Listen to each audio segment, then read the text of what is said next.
Partons dans cet univers complètement fictif où cet homme, Jean, est sur le point de devenir empereur de France. Il est sur le point d'obtenir les pleins pouvoirs. Jean est très souciant concernant les personnes qui l'aident à entretenir son ascension. Il se demande, sont-ils à mes côtés par conviction ou par intérêt? En fait, cette question, Jean il pourra jamais vraiment y répondre tant que quelqu'un n'aura pas l'ascendant sur lui. Ben oui, s'il les obtient, il sera en position de force.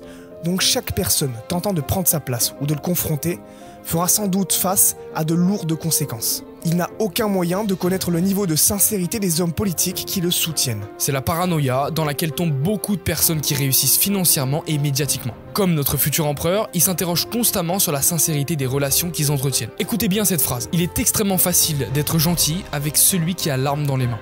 Cette métaphore exprime le fait qu'il est très compliqué de connaître la nature des intentions d'une personne vers une autre qui est au-dessus d'elle en termes de pouvoir. C'est totalement ce que Jean est en train de subir. Il possédera bientôt le pouvoir, il sera au sommet, mais dans sa tête, ça résonne comme ça. À quoi bon être un empereur si chaque sourire autour de moi cache peut-être une lame prête à me trahir? Mais de son côté, Jean va acquérir tellement de puissance qu'il n'a rien à craindre des représailles du peuple concernant des décisions auxquelles il n'adhère pas. Donc ses actions ne seront pas obligées d'être effectuées dans la discrétion, la trahison et la fausse gentillesse. En d'autres termes, le pouvoir va révéler la sincérité des actions de Jean. Celui qui a l'arme dans les mains peut décider de s'en servir pour asservir les gens pour ses propres intérêts, ou de les protéger par bienveillance. À ce moment-là, il n'y aurait plus aucun doute sur les intentions de cette personne parce qu'il a entre les mains le pouvoir de supprimer toute opposition. C'est exactement le même principe quand on observe un comportement purement bienveillant et humble d'un combattant MMA champion de sa catégorie. Il est gentil avec les autres par sincérité, mais une personne faible et frêle n'a pas d'autre choix que d'être gentil avec lui. Et je vais pas vous faire un dessin du pourquoi. Donc, est-ce que sa gentillesse est-elle vraiment sincère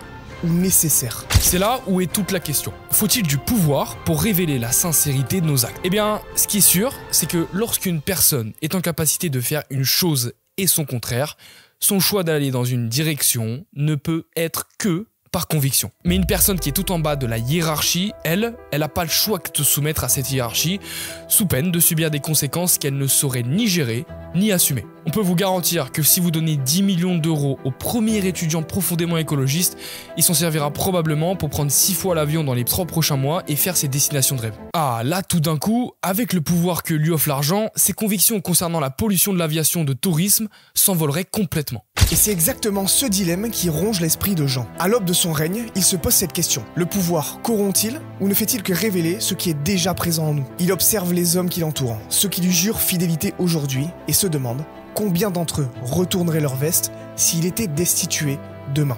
Parce qu'en fait, le pouvoir, c'est comme une lumière aveuglante. Il expose tout, même ce que les autres préfèrent cacher. Regardez les plus grands leaders de l'histoire. Certains, une fois au sommet, ont continué à incarner leurs idéaux, prouvant que leurs valeurs n'étaient pas stratégiquement choisies parce qu'elles dépendaient des circonstances. D'autres, en revanche, se sont transformés en monstres, révélant ainsi que leur prétendue noblesse d'âme n'était qu'un masque porté par nécessité. Mais la vérité, c'est que le pouvoir n'a pas changé ces hommes, il a simplement retiré les chaînes qui les retenaient. À ce moment-là, Jean doit identifier toutes les personnes qui étaient là avant qui commencent à avoir une telle notoriété. Ceux qui étaient là avant, c'est bon, il a relativement confiance. Mais ceux qui sont arrivés après, eh bien, le seul moyen que Jean a de connaître la sincérité de ces individus, c'est de leur octroyer du pouvoir de décision ou bien d'échouer.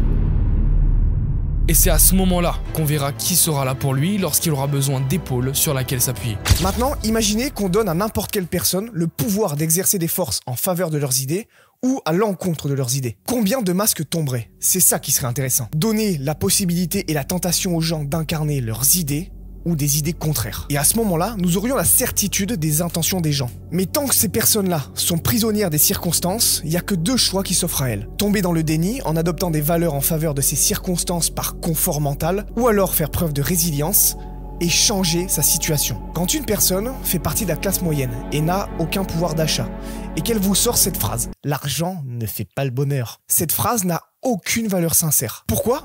Parce que cette personne n'a jamais connu le pouvoir financier abondant. Elle ne dit ça que par déni pour se conforter dans sa situation. Une personne de la classe moyenne ayant réussi à obtenir un grand pouvoir financier à un moment de sa vie, mais qui vous dit la même phrase, ben là, on peut la considérer. Parce que cette personne a eu un pouvoir agoniste et antagoniste. Le déni psychologique visant à s'enfermer dans des paradigmes, des idéaux et des dogmes en rapport avec une prison de circonstances ne peut pas être jugé comme sincère. Alors que dans sa situation, Jean peut décider de transformer la France en n'importe quoi puisque son régime impérial lui offrira les pleins pouvoirs. Qui pourrait remettre en question ses choix tout en sachant qu'il sera juge et décisionnaire à la fois. C'est pour ça que le meilleur moyen d'être crédible dans ses valeurs, c'est d'obtenir du pouvoir sur les différents aspects de votre vie. En obtenant ce pouvoir, vous crédibilisez vos actions. Tout comme le combattant de MMA qui refuse de passer à tabac la petite racaille du coin, fait preuve de sagesse car il pourrait l'anéantir, lui et sa bande, en une quarantaine de secondes chrono. Jean le comprend peu à peu. Il n'aura bientôt plus aucune barrière dans la limite du raisonnable. Il pourra suivre sa ligne directrice sans jamais avoir à se justifier. Alors, qui est-il vraiment?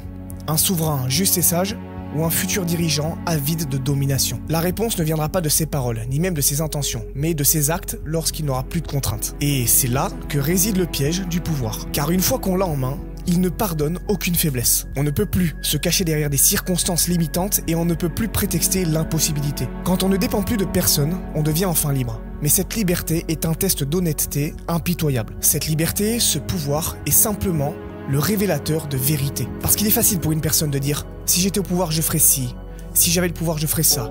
Mais lorsque ça y est, lorsqu'on l'a, on ne peut plus se cacher. Voilà pourquoi les vrais leaders sont rares. Parce qu'il est facile d'être humble quand on n'a rien. Il est facile d'être juste quand on n'a pas de tentation. Mais seul celui qui détient un pouvoir absolu et qui choisit malgré tout de rester droit peut prétendre être un homme de principe. Jean est à ce carrefour. Le peuple va bientôt découvrir s'il est réellement un souverain ou juste un opportuniste de plus. Imaginez qu'on vous mette dans une maison remplie de saloperies, des Kinder Bueno, plein le frigo, de la nourriture transformée, des fast-food, et que vous disiez « je veux tenir ma diète ». Si vous y arrivez, là vous êtes sincère et crédible. Mais si vous êtes dans une maison, dans la campagne, isolée de tout, et que vous n'avez à disposition que des bons produits issus de l'agriculture biologique, et que vous dites « je veux tenir ma diète », et ben là, vous êtes plus ou moins obligé, donc on ne peut pas savoir si vous êtes vraiment sincère dans votre démarche. Et ben ça y est, Jean est devenu empereur de France. Quand il n'était personne, il disait que le christianisme était le socle culturel le plus important pour permettre de créer un esprit de communauté soudé. Il apportait une très grande importance à la sécurité et la sérénité de la nation, et il disait que la ruralité devait retrouver une place dans l'esprit du pays. Dans ce scénario, ce sont les premières choses pour lesquelles il se bat en tant qu'empereur de France. Jean était sincère, puisque lorsqu'il a obtenu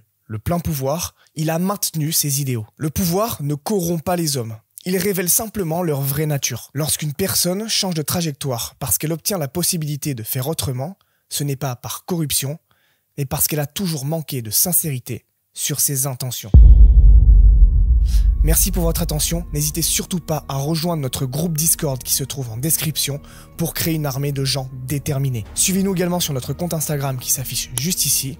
Maintenant, si cette vidéo a fait sens pour vous, n'hésitez pas à la liker, à la commenter pour qu'on discute et à vous abonner pour rejoindre la communauté. Sur ce, poursuivez votre version 2.0 et au lieu de le rêver, faites-le.